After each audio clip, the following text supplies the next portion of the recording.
مدت 3 روز و 3 ساعت است که این چوب در این ناحیه از برکه معلق است و چیزی جز یک تکه چوب نیست. آقا الان بخار که برده کنار خودت فهمیدی که به تمساح هست. چیزی هم جز تمساح یه مقاومت نکن.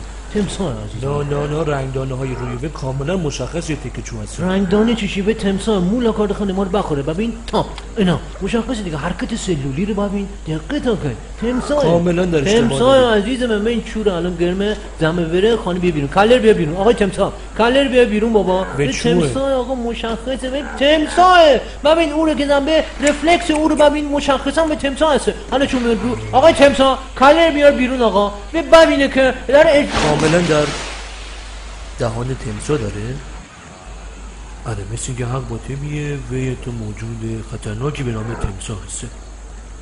چوب خوش کسی؟ نه داداش به تمساح هسته شک نکن. 4 روز دیگه با 4 ساعت دیگه اضافه با به چوب خوش کسی. نه به تمساح هسته شک. رنگدانه ها چی؟